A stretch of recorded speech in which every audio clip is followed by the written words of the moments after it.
هو مريض نفسيا ولا سايكوباتي؟ الحقيقة ان كتاب Surrounded by Psychopaths لتوماس اريكسون بيقول لنا ان في فرق كبير بين المريض نفسيا والمختل نفسيا او السايكوباتي. فالسايكوباتي هو مش مريض نفسيا عادي كده عنده مشكلة وبيروح يعالجها، لا، ده شخص مؤذي ممكن يدمر حياة اللي حواليه، وهم دول اللي ممكن يرتكبوا جرائم بتوصل للقتل والابتزاز وتدمير اللي حواليهم. والكاتب قال لنا ان في صفات غالبا السايكوباتيين دول بيكونوا بيتسموا بيها، زي اللباقة، الجاذبية، تقدير مبالغ للذات، عدم تأنيب ضمير، قسوة، وعدم تعاطف مع الناس اللي حواليهم، عدوانية تجاه المجتمع، وبيموتوا في التلاعب النفسي. وتلاعب ده بالذات له طرق مختلفة، هقول لكم شوية منهم الجزء ده وشوية الجزء الجاي. الطريقة الأولى التعزيز الإيجابي، وهنا بيقوم الشخص المتلاعب ده بتقوية اللي قدامه ويديله ثقة كبيرة قوي في نفسه، يقعد يقول له كلام حلو ويمنحه الثقة،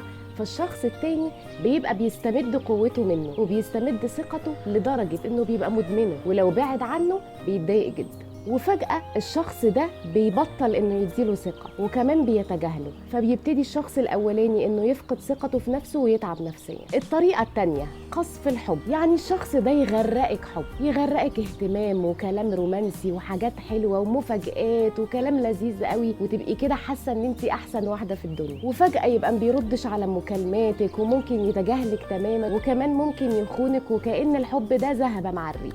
الطريقة الثالثة التعزيز السلبي، يعني مثلا لو انت عايزة تخرجي مع صحابك وهو مش موافق على الخروجة دي، يديكي بقى بوز ما حصلش ويتضايق وينكد عليكي ويضايقك، ومهما طلبتي منه يبطل ما بيبطلش لحد ما تتنكدي وتلغي الخروجه، وساعتها هتلاقي فيرجن حلو قوي، هتلاقيه بقى لذيذ وجميل ودمه خفيف واحسن واحد في الدنيا. وما دام اشتغلت الطريقه دي مره هتشتغل كل مره. لسه في طرق تانية بيستخدمها السايكوباتي علشان التلاعب النفسي، هقولها لكم الفيديو الجاي. انا فيروز يسري ودي حكايه قبل اليوم.